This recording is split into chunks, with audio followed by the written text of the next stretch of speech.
Hello everyone and welcome to my YouTube channel Fun with Maths. Today we are going to do first chapter of Active Maths of 7th class. So we will start with introduction. In this chapter we will revise previous topics in brief and read more operations on integers. इस chapter में हम कुछ पिछले topics भी पढ़ेंगे जो आपने 5th-6th class में पढ़े हैं और कुछ नया भी सीखेंगे ऑपरेटर्स के बारे में. पहले आता है नंबर लाइन. हमें पता होना चाहिए कि नंबर लाइन कैसे बनाई जाती है.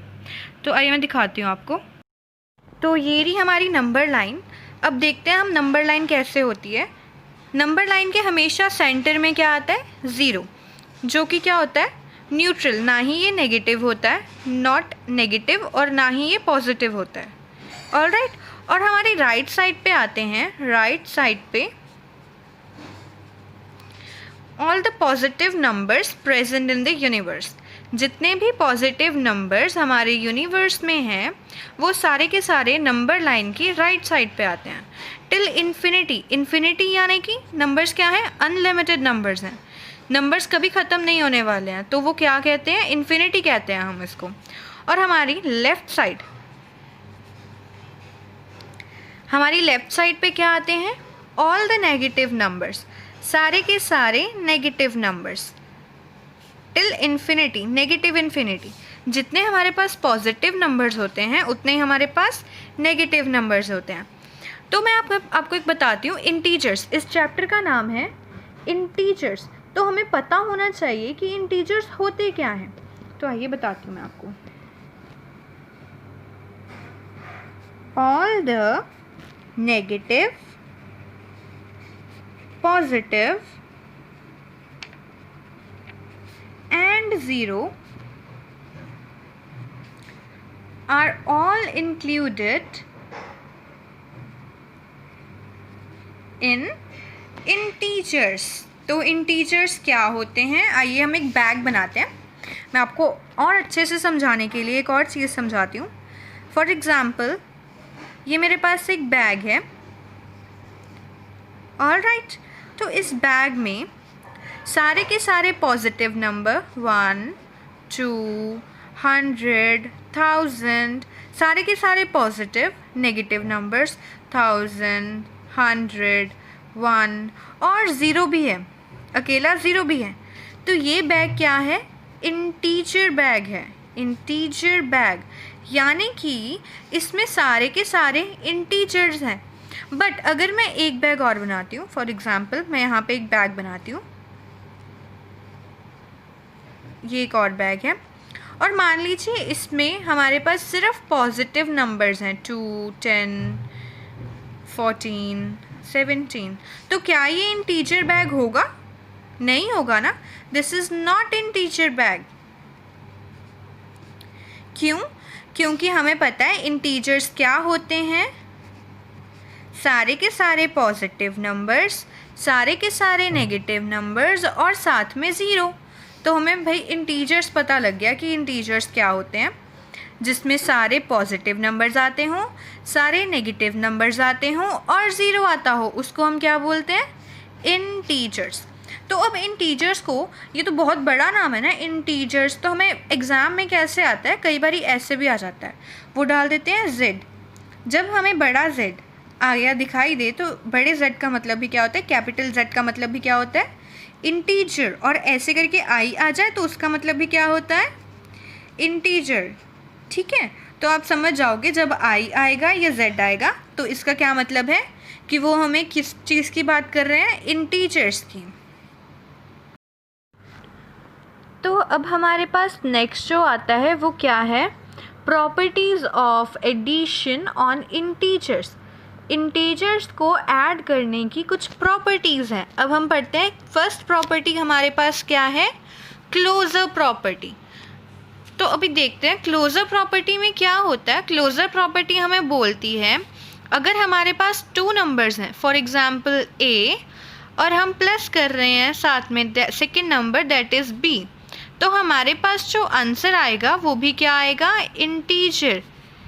कब आएगा इंटीजर, जब हमारे पास A भी इंटीजर है और हमारा B भी इंटीजर है.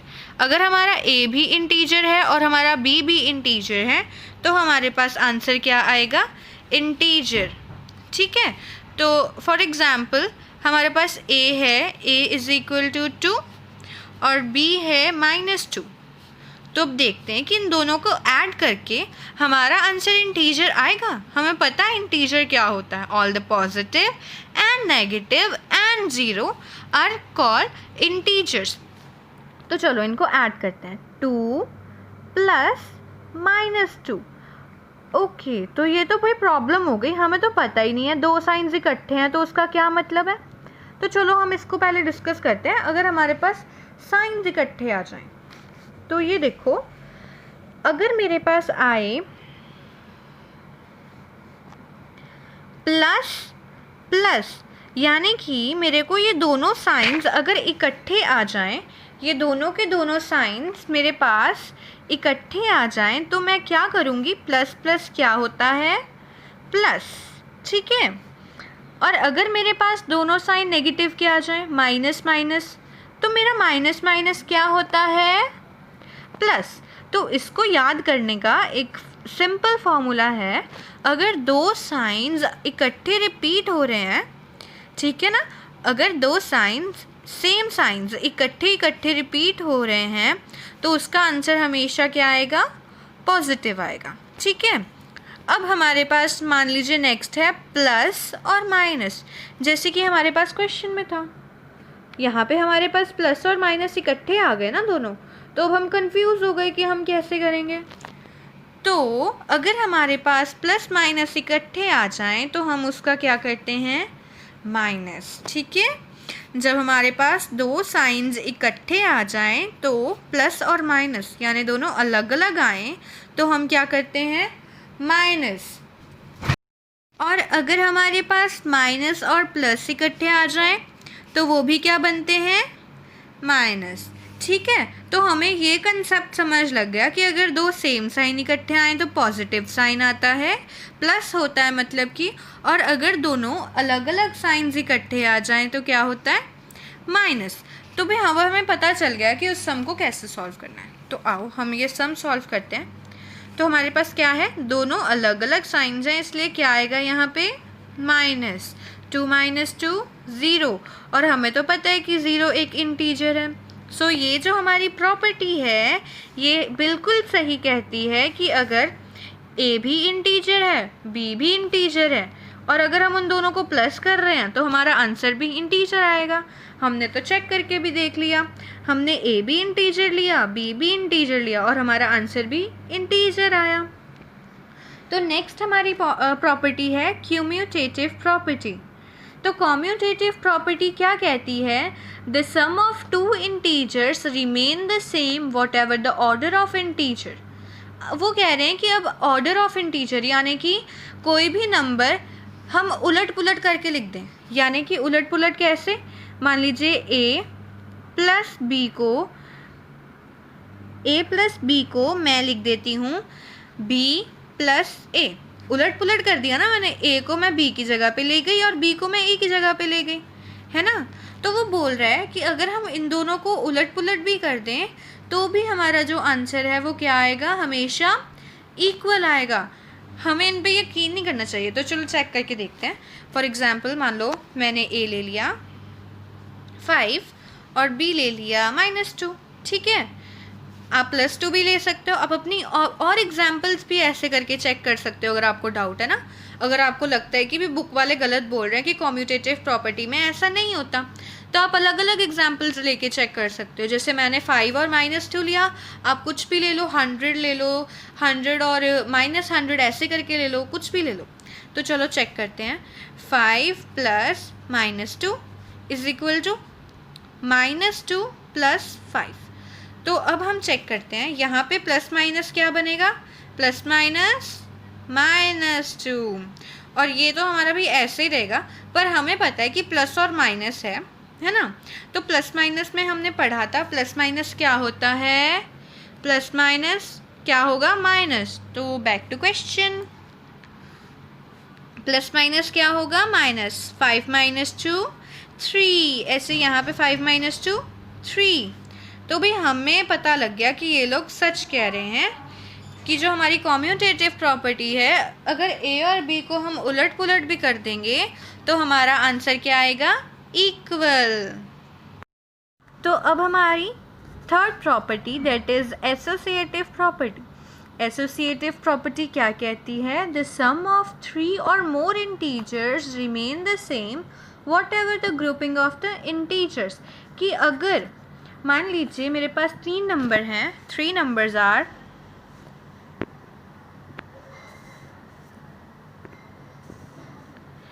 ए प्लस बी, मैंने इसको ए ग्रुप में कर लिया, प्लस सी मैंने अलग रहने दिया, तो वो क्या बोल रहे हैं कि ये सेम रहेगा अगर मैं क्या करती हूँ, ए को अलग निकाल देती हूँ, बी प्लस सी कर देती हूँ।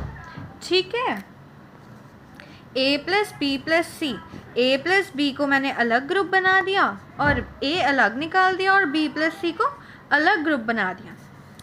तो अभी चेक करके देखें कि ये इक्वल आ रहा है कि नहीं। तो let's take an example.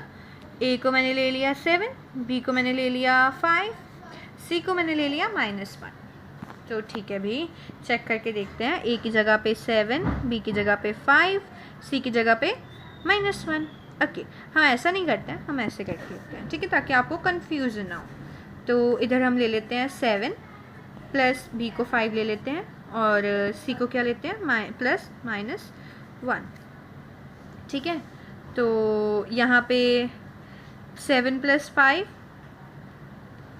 12 plus -1 is equal to 7 plus, अब देखो हमें पता है कि प्लस माइनस क्या होता है, plus minus is always minus. Back to question, plus minus -1, तो 12 plus minus -1 is equal to 7 plus 5 -1 4।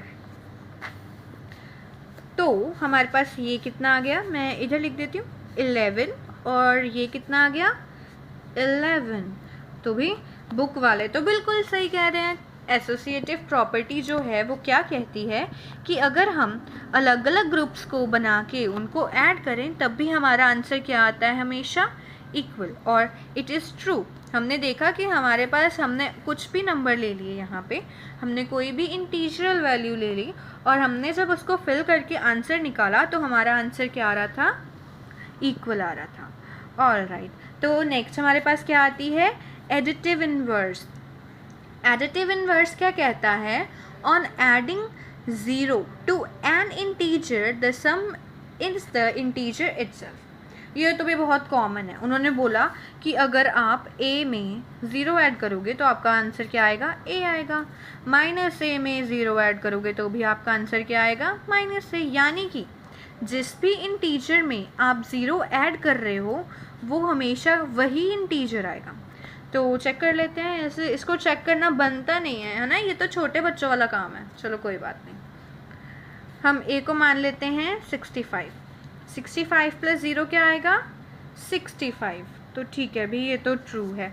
Minus का भी चेक कर लें, क्या पता माइनस में गलत आ जाए, है ना। तो -7 प्लस 0 भी क्या आएगा, -7 भी। ये भी ट्रू है कि अगर हम किसी भी इंटीजर, पॉजिटिव इंटीजर में 0 ऐड करेंगे या नेगेटिव इंटीजर में 0 ऐड करेंगे, हमारा आंसर क्या आएगा, जो नंबर खुद ब खुद होगा वो ही हमारा आंसर आएगा। तो लास्ट प्रॉपर्टी आती है एडिटिव इनवर्स। तो ये प्रॉपर्टी क्या कहती है, when we add any integer to negative of the same integer then sum is 0। मान लीजिए मेरे पास एक इंटीजर है a, उसमें मैं ऐड कर रही हूँ नेगेटिव उसी सेम इंटीजर का, तो मेरे पास आंसर क्या आएगा, 0। तो चेक कर लेते हैं।